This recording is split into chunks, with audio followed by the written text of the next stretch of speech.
Bismillahirrahmanirrahim. Alhamdulillahi rabbil alamin.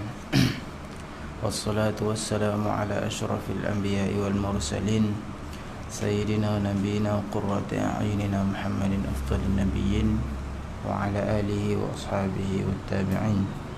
Subhanaka la ilma lana illa ma 'allamtana innaka antal alimul hakim. Rabbi syrah li sadri wa yassir li amri wahlul 'uqdatam min lisani yafqahu qawli. Rabbi yassir wa la tu'assir wa tammim bil khair. Wa ta'allum wa ta'lim wa tadhakkur wa tadhkir wan naf'a wal intifa' wal ifadata wal istifadah wal hatha 'ala tamassuki bi kitabillah wa sunnati rasulih wa du'a 'ala al huda wa dalalah 'ala al khair ibtigha'a wajhillah qurbi mardhatih. Subhanallah. Kitab Misbahul Munir, muka surat 4.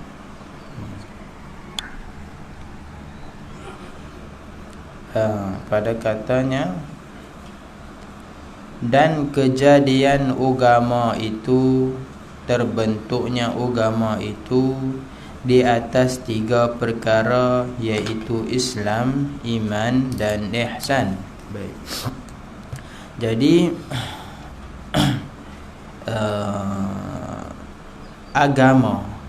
agama terbentuknya agama dengan 3, kata musannif.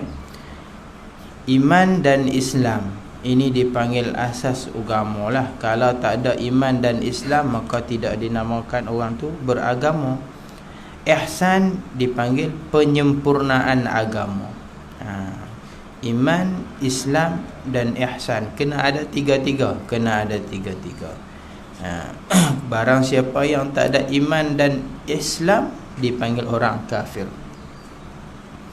Barang siapa yang hanya ada Islam sahaja, iman tidak ada, dipanggil munafik. Dia ada Islam, dia zahirnya sembahyang puasa, tapi dia tak beriman dengan Allah, dipanggil munafik. Siapa yang ada iman saja tapi tak ada Islam, dia ada iman, dia percaya Tuhan, dia percaya Rasul, dia percaya kitab, tapi dia tak solat, dia tak puasa, itu dipanggil fasik. Barang siapa yang ada kedua-dua, barulah namanya Muslim. Muslim yang sejatilah. Baik. Kena ada 3, kena ada 3. Ihsan, ihsan ni nak menyempurnakan. Ihsan ni dia nak menyempurnakan. Kalau tak ada ihsan, tidak sempurna agama seseorang. Tapi kalau ada ihsan sahaja, tidak ada Islam dan iman, tahu terus. Okay. Tahu terus. Jadi apa itu Islam? Katanya bermula Islam itu mengikut zahir dan mengaku zahir oleh seseorang akan segala perkara yang dibawa datang akan dia, yakni perkara oleh Rasul daripada pekerjaan agama. Islam ni maknanya kita ikut secara zahirnya dan kita mengaku secara zahirnya. Zahirnya dia buat yang mana Rasul suruh tu dia buat. Rasul suruh solat, dia solat.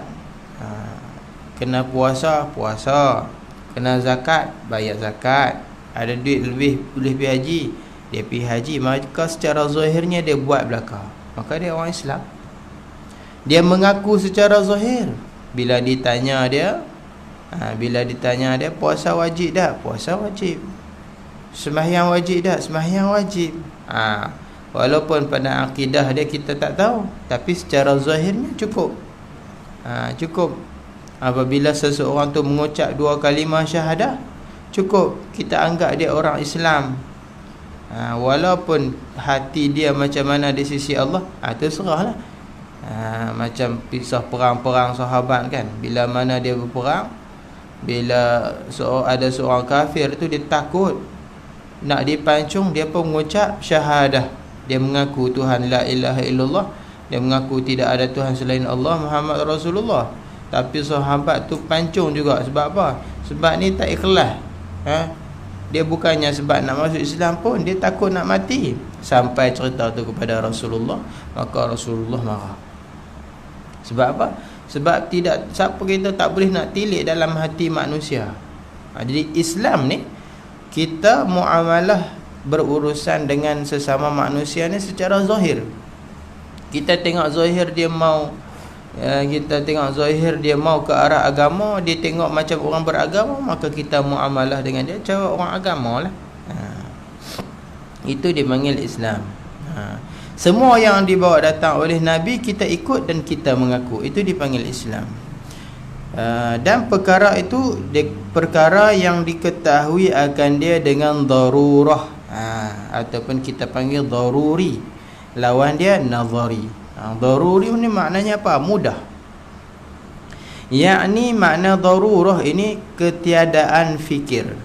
Bahkan semua orang tahu belaka kata perkara itu daripada pekerjaan agama, sehingga kanak-kanak pun tahu. Seperti sembahyang, puasa. Ada beberapa benda yang dipanggil daruri, benda yang mudah dalam agama. Kita tanya, kalau kita tanya semua orang tahu. Sembahyang wajib tak? Semua orang tahu. Tanya budak-budak pun dia tahu. Kalau puasa wajib tak? Budak-budak pun tahu bulan puasa kena puasa. Bukan takat budak-budak, orang kafir pun tahu. Kan? Kita duduk di negara Islam ni, di negara Malaysia ni ramai, ada India, ada Cina, ada sampai mereka pun tahu kata bulan puasa kita kena puasa. Kalau dia tengok orang Melayu tak puasa, you tak puasa ke? Dia tanya sebab apa? Sebab dia tahu benda itu daruri. Jadi Islam ini kita ikut segala benda yang daruri ni. Kita tak engkar kewajipan benda yang daruri ni. Kita tak kata puasa tu sunat tak. Kita kata puasa tu wajib, maka dia orang Islam. Kalau dia mengaku sembahyang tu wajib, maka dia Islam. Adapun benda yang furuk, benda masalah, alkohol najis tak najis ni apa siapa hang pakai? Boleh. Dia tak ikut jumhur ke dia, tak ada masalah lah. Maksudnya benda yang ada khilafiyah. Benda yang ada khilafiyah ataupun benda tu masalah yang halus-halus, masalah talak, masalah benda yang rumit-rumit yang tak apa orang nak reti. Hang ni cerai ke tak bercerai ni? Bukankah bercerai? Dia kata, tak tahu, saya rasa tak bercerai lagi.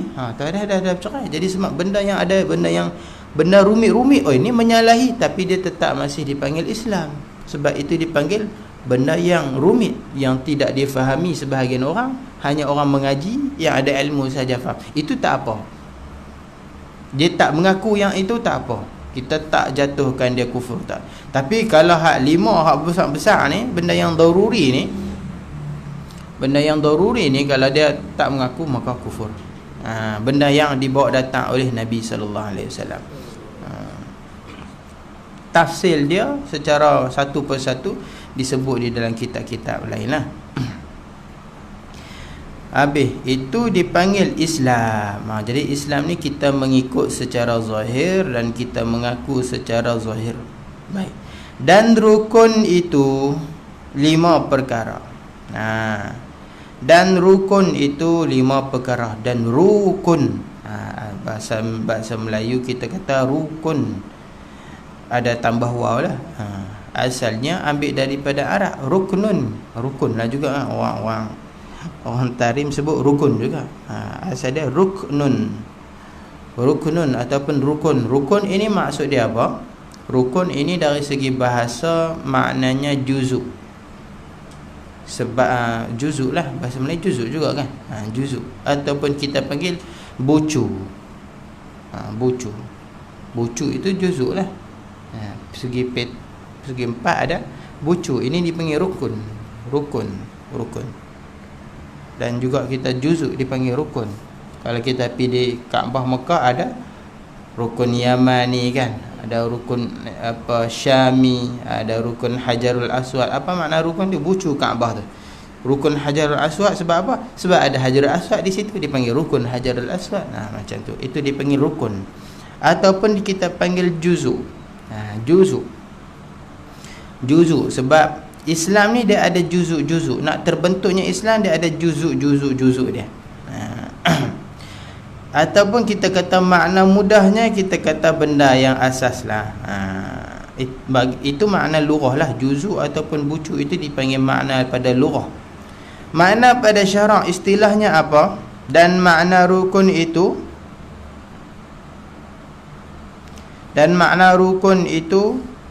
mana?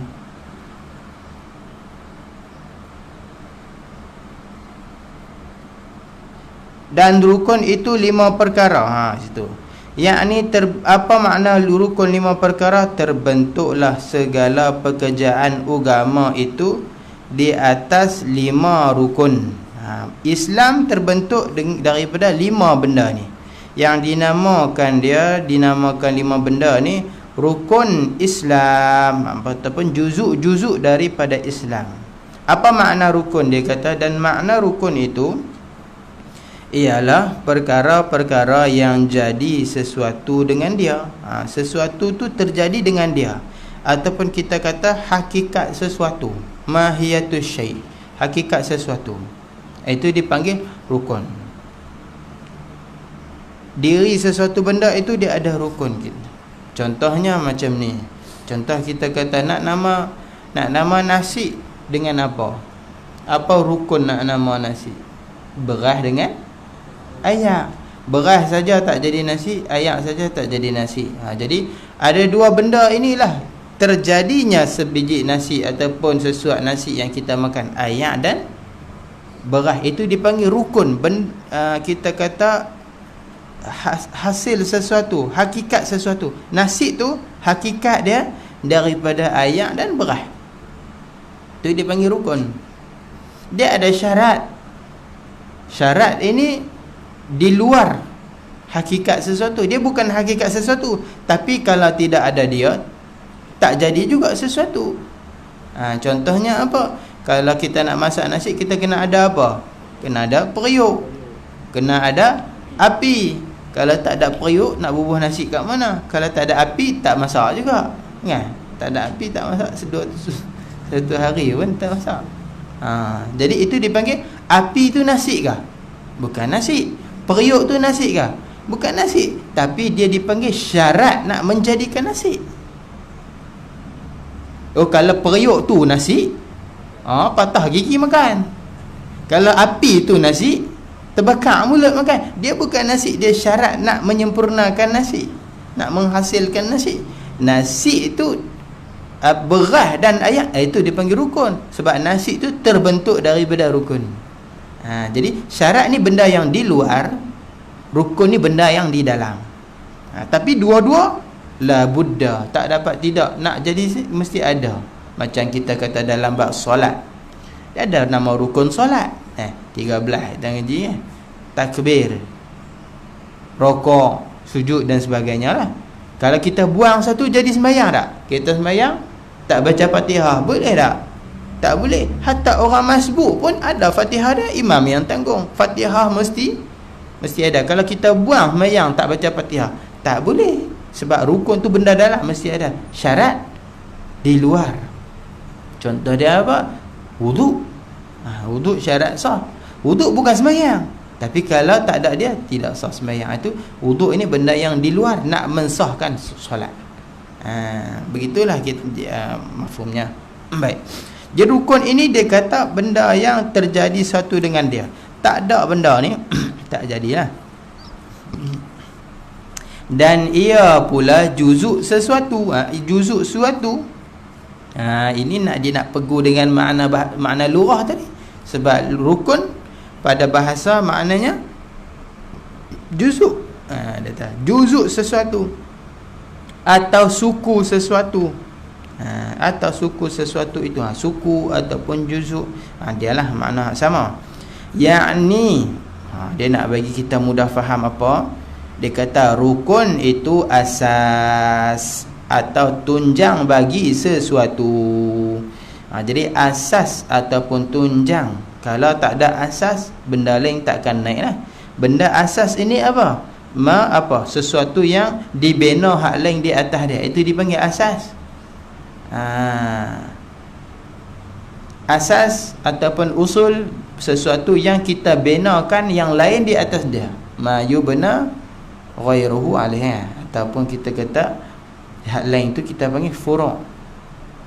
Jadi dalam Islam ni dia ada asas dia. Macam dengan rumah ni dia ada asas dia, konkret dia, kena ada konkret tiang, itu dipanggil asas. Hak lain furuk. Hak lain tu dibina atas asas. Bila dah ada konkret, barulah nak boleh bubuh tingkap, bata, pintu, atap, semua baru boleh bubuh. Setelah apa? Ada asas. Islam kena ada asas tunjang ni, hak 5 ni kita sebut.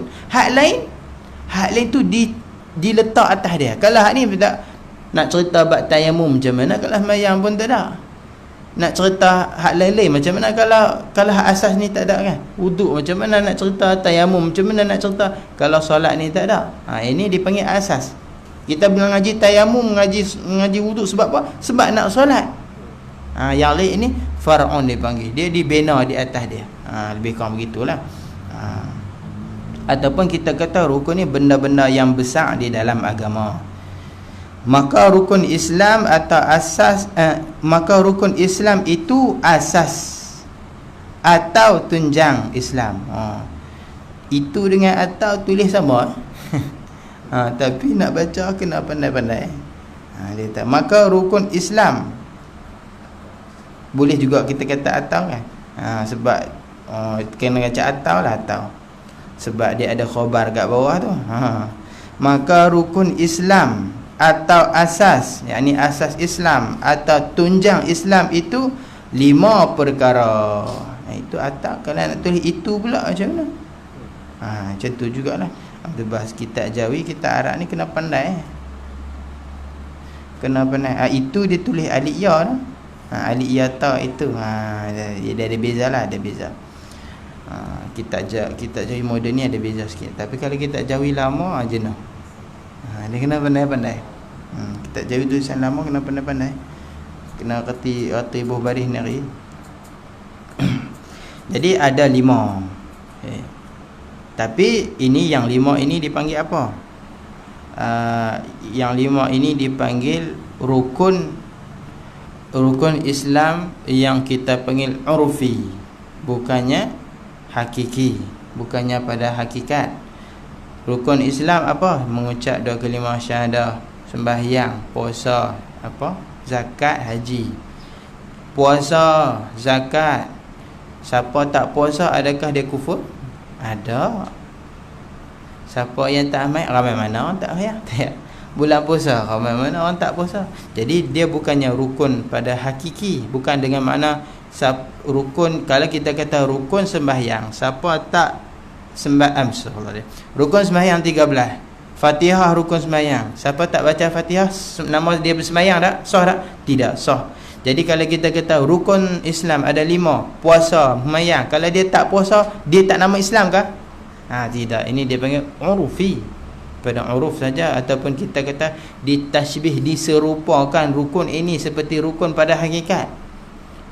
Habis itu rukun Islam yang hakikat yang mana? I'tiqad dia tu.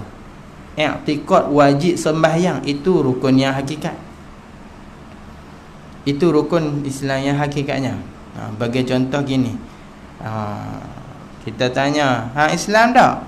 Dia kata Islam Islam. Mayang wajib tak? Dia kata wajib. Lepas tu siapa tak semayang? Oh malah. Dia kata gitu. Saya tak rajin hari ni. Dia mayang ikut dia rajin. Adakah kita hukumkan dia kufur? Tidak. Dia hanya dipanggil fasik. Itu sebab orang kata iman ada, Islam tidak ada, fasik. Maksudnya apa? Islam hak zahir ni, dia percaya Tuhan, dia i'tiqad semua betul, tapi cuma dia tak solat, maka dia hukum fasik. Yang menjadikan dia kufur tu apa? I'tiqad. Kalau dia kata, kita tanya, mayang maghrib ni, mayang hari ni rajin. Rajin pun semayang. Itu kalau hang tak rajin, tak mayang. Mayang kan yang wajib pun. Kalau kita rajin, mayang lah. Nak mayang maghrib kan, nak mayang asar. Kalau rajin nak buat pahala lebih, mayang lah dia tak. Bukannya wajib pun. Hak ni semayang pun kufur. Hak ni walaupun dia semayang, kufur. Walaupun dia buat 5 rukun Islam pun kufur. Sebab i'tiqad dia kata apa? Puasa bukan wajib. Rajin hari ni, aku puasa lah. Hari ni aku rajin, aku semayang lah. Dia kufur. Na'udzubillah misalnya. Sebab dia tak kata semayang tu wajib. Tak ada siapa yang kata semayang tak wajib, walaupun dia menaik maqam 7 lapis langit, boleh sampai 7 lapis langit ke pun dia kena semayang. Sebab Nabi jumpa Tuhan lebih daripada 7 lapis langit pun Nabi semayang. Tak ada orang pergi tinggal semayang.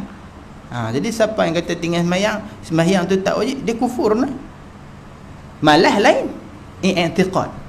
Sebab tu kita kata rukun yang hakiki adalah i'tiqad wajibnya semayang, walaupun dia tak semayang. Tak semayang tu dia berdosa. Kita nak cerita rukun Islam ni kan. Kalau dia kata semayang wajib, cuma tak, malas lah, tak tahulah macam mana.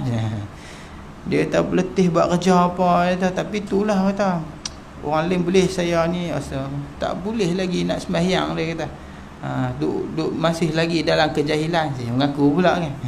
Ada orang sedar dia jahil kan? Ada orang sedar dia tak sembahyang, ada orang sedar. Cuma itulah, dia pun bukan tak mau nak dijibik, tapi dia tu masih duk di takut tu, dia tak cuba untuk nak ubah diri dia.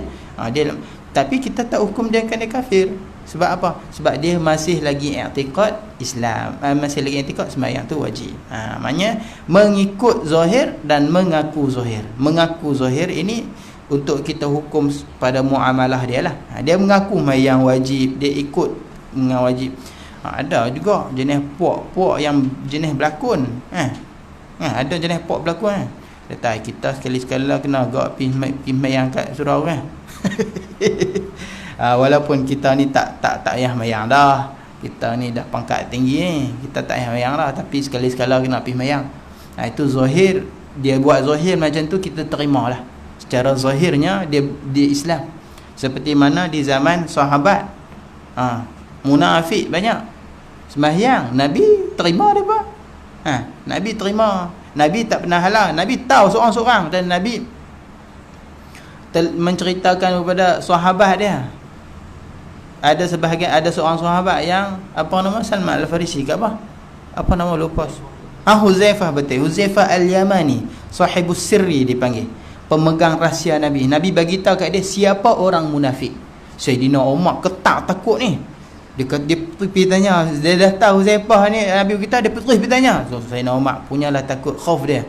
Dia tanya, wahai Huzaifah, nama aku tersenarai tak? Dia kata, nama aku tersenarai tak? Dia munafik takut. Walaupun dia begitu, walaupun dia kenal dah diri dia tu dengan Nabi macam mana, tapi tetap takut. Kita ni tak takut langsung. Sayyidina, aku ada tak? Dia kata, hang tak ada, hang jangan risau. Huzaifah kata, itu.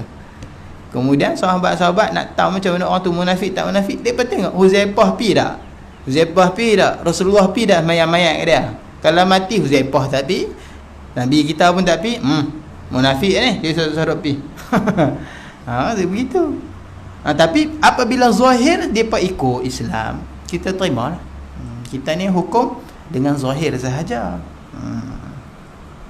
Habis itu dipanggil rukun. Apa rukun Islam? Pertama dia kata mengucap 2 kalimah syahadah. 2 kalimah syahadah, kalimah penyaksian. Kalimah penyaksian. Kita menyaksikan bahawa kita ni mengikut Islam. Kena ada 2 kalimah syahadah. Syahadah ini pengakuan. Orang pergi mengaji ambil syahadah ni juga. Syahadah dari kalimah ni lah. Syahadah makna pengakuan. Pengakuan bahawa dia telah melepasi ilmu-ilmu ni, dia telah belajar ilmu-ilmu sekian-sekian tahap, dapat sign. Jadi syahadah kita mengaku bahawa itu Islam dengan lidah. Syahadah orang mengaji tu pengakuan dia dengan sign, dengan sijil. Sijil, syahadah, ijazah, benda yang sama, penyaksian. Mengaku doktor, mengaku PhD, mana bukti dia? Dia pun tunjuklah sijil dia ni, aku mengaji sekian-sekian, dapat ijazah, dapat sekian-sekian. Penyaksian. Apa-apa pun ada syahadah dia. Kita sebagai orang Islam ada syahadah. Barang pun ada syahadah dia kan, penyaksian. Cop halal dia pun ada kan. Dari kilang sekian, dari apa, ada syahadah penyaksian dia. Cop sirim, cop sirim. Semua benda ada. Hak tak ada tu, cak ayam pun ada cap kan. Cak ayam pun ada juga cak ayam. Ada cop dia tu. Kalau semua benda mesti ada. Kita orang Islam ada penyaksian kita. Mengaku Islam. Mana ngucap tengok. Tergagap nak ngucap tak reti. Islam apa ini tak boleh ngucap. Kita Melayu ni Islam lah kan, kebanyakan lahir Islam, alhamdulillah. Dan ramai yang Islam tak ada masalah. Allah bagi kemudahan lidah dia nak ngucap asyhadu an la ilaha illallah. Semua orang Islam boleh mengucap. Tiap-tiap hari kita duk mengucap dalam sembahyang kita. Kalau tak boleh mengucap, masalah dia sembahyang je lah.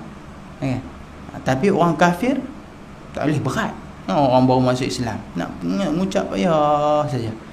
Nak mengucap tu lidah dia keras. Tapi orang Islam boleh. Nak tahu dia Islam tak Islam, mengucap tengok. Asyhadu an la ilaha illallah. Dia pertama-tamanya adalah mengucap dua kalimah syahadah, iaitu asyhadu an la ilaha illallah wa asyhadu anna muhammadan, ada alif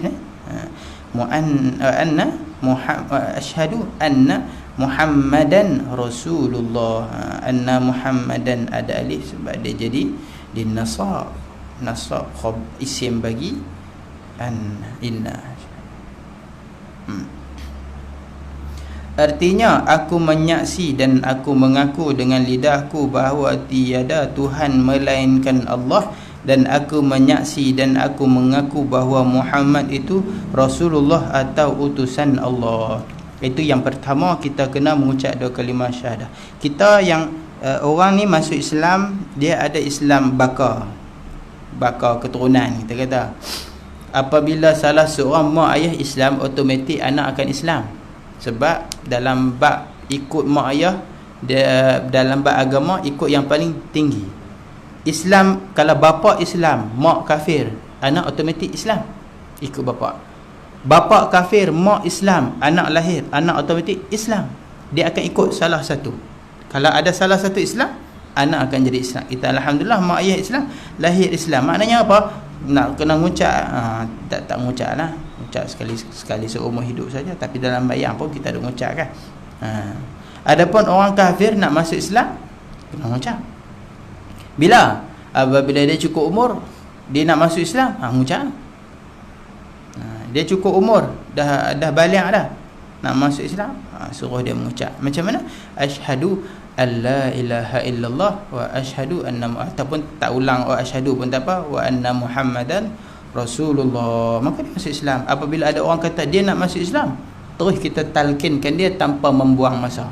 Tak perlu jumpa Tok Qadi Mufti. Pertama kita dulu, lepas tu kalau kita nak secara ni, bawa dia pergi pejabat agama. Pertama, kalau dia kata saya abang, saya rasa saya nak masuk Islam, saya rasa nampak Islam ni agama yang betul. Kita pun kalau tengah buat kebun, buat bendang, menoreh, masak apa saja, tinggal benda tu, mai duduk depan saya, ikut apa yang saya cakap, talqinkan dia. Asyhadu alla ilaha illallah. Perlu dapat asyhadu dah. Dia ada khilaf ulama mengikut pendapat yang kita kata, yang ramai ulama mengatakan bahawa kena lafaz asyhadu, kena ada kalimah tu, tak boleh la ilaha illallah sahaja.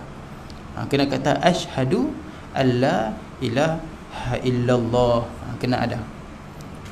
Tapi ada sebahagian ulama kata, sebab dia riwayat hadis berbeza, jadi ada sebahagian ulama kata tak wajib lepas asyhadu. La ilaha illallah Muhammadur Rasulullah, Islam. Islam. Jadi kita kalau kita guna asyhadu lah, bukan susah kan. Asyhadu, tapi kalau dia duk syadu tak boleh lagi, kita ambil ikut pendapat yang kata la ilaha illallah dulu. Bagi hak ringan dulu kat dia, la ilaha illallah Muhammadur Rasulullah. Kalau dia dah boleh sebut, nanti kita kata dia nanti perbaharui semula dengan lafaz asyhadu, ajak lain lah. Tapi bagi yang kalau orang tengah lapar, mai tengah hari, kita tak boleh jamu nasi kambing berat-berat pun, kita jamu cucuk dulu, betul tak? Bagi dia lapik perut dulu, sebelum dia kenyang, bagi tu. Lebih kurang gitulah. Kalau kita tak boleh bagi dia semua, ada pendapat ulama kata la ilaha illallah pun boleh. Maka kita bagi hak tu dulu. Yang mudah, kita mudahkan dia dulu. Islam bukan nak menyusahkan orang. Dia tahu boy nak masuk Islam pun susah. Bagi hak mudahkan dia dulu, la ilaha illallah Muhammadur Rasulullah. Kemudian kalau dia dah boleh, dah ringan, maka barulah talqinkan asyhadu an la ilaha illallah. Jadi mengucap dua kalimah syahadah ni wajib untuk seseorang masuk Islam. Kalau tidak, dia bukan Islam. Faqila syartun kal amal wa qila bal syatrun wal islam ashrahanna bil amal. Itu kata dalam Jawharatut Tauhid. Kata qil dia syarat, kata qil syatrun sebahagian. Jadi maknanya apa beza dua tu? Maknanya iman seseorang, nak namanya beriman, dia percaya Allah, percaya malaikat, percaya apa, dia mesti mengucap dua kalimah syahadah. Kalau dia tak mengucap dua kalimah syahadah, maka dia tidak Islam. Dia tidak beriman kepada Allah, walaupun dia percaya. Dan kata sebahagian pendapat pula, itu dalam Aqidatul Najim pada sebut dia kata, sebahagian pendapat kata dia hanya orang panggil syarat dunia muamalah sahaja. Kalau dia tak mengucap, dia di sisi Allah tetap beriman. Contohnya dia percaya Tuhan, cukup rukun iman komplit cukup. Dia percaya Tuhan, percaya Nabi, percaya macam Abu Talib, percaya semua. Abu Talib tak pernah mendustakan Nabi. Cuma kita kata kalau orang tu dia tak mengucap, macam mana walaupun dia percaya? Itu ada khilaf dua tadi. Ada yang kata tak, walaupun dia percaya semua, percaya Tuhan sungguh-sungguh, percaya Nabi sungguh-sungguh, tapi sebab dia tak mengucap, dia tak beriman, masuk neraka selama-lamanya. Sebahagian kata tak, dia disiksa, dia hanya berdosa. Dia hanya berdosa. Sebab apa? Sebab dia tak mengucap. Seperti mana dia percaya semayang, macam kita lah, kita percaya semayang wajib tapi kita tak semayang, kita kena siksa, tapi kita keluar daripada neraka sebab kita beriman dengan Tuhan. Sebab kita ada iman dengan Tuhan, kita keluar, walaupun banyak dosa macam mana pun, keluar juga daripada neraka. Sebab beriman. Begitu juga orang yang tak mengucap dua kalimah syahadah ni, tapi dia percaya Tuhan, oleh kerana dia mungkin takut keluarga dia ke apa, dia takut nak pergi mengucap, padahal mengucap bukan gaduh. Orang tak dengar tak apa, diam-diam kan. Tapi dia tak mengucap, dia berdosa di sisi Tuhan dan dia disiksa, kemudian dia akan keluar sebab dia beriman kepada Allah. Itu khilaf ulama lah. Khilaf ulama pada mengatakan macam tu. Aku menyaksi Tuhan, tiada Tuhan melain Allah, al-ilah, la asyhadu an la ilaha ilah. Dengan ilah dengan makna apa? Ilah makna ma'bud, sembahan.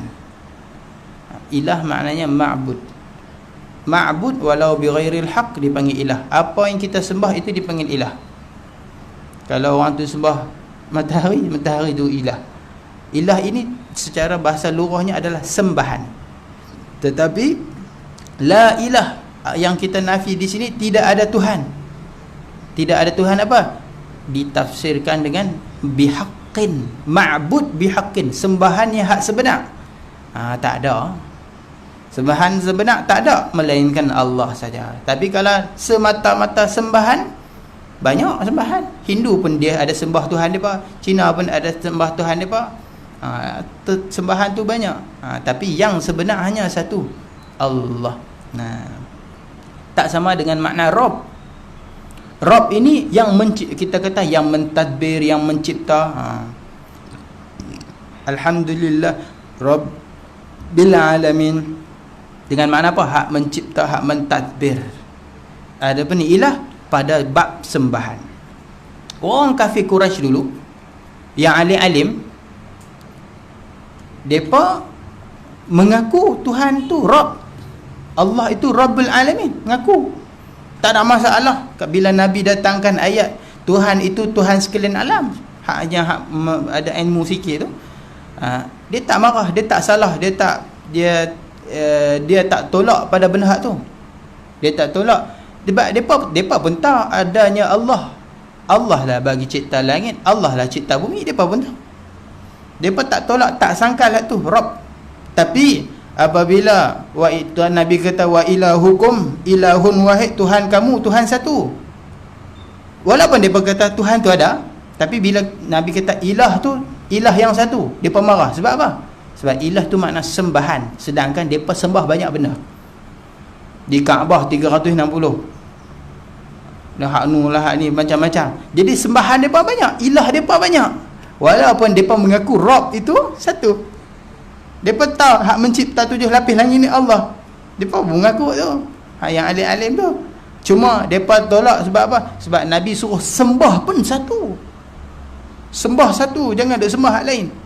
Bukan Tuhan ada dua. Sembahan musyrik lagi banyak. Tuhan bukan dekat dua. Ada banyak. Ratus-ratus. Ilah ini makna sembahan. Sebab tu ada orang buat tauhid uluhiyah, tauhid rububiyah. Rububiyah ni makna hak mencipta Allah, hak gini Allah. Adapun uluhiyah maknanya sembahan kita tu kepada Allah. Dari segi lurah, dari segi bahasa tidak ada masalah, ilah dengan Rabb sama lah. Tapi dari segi pengisian dalam tu ada benda hak perlu ditapis. Habis. Dan rukun yang tak habis yang rukun pertama. Mana rukun kedua?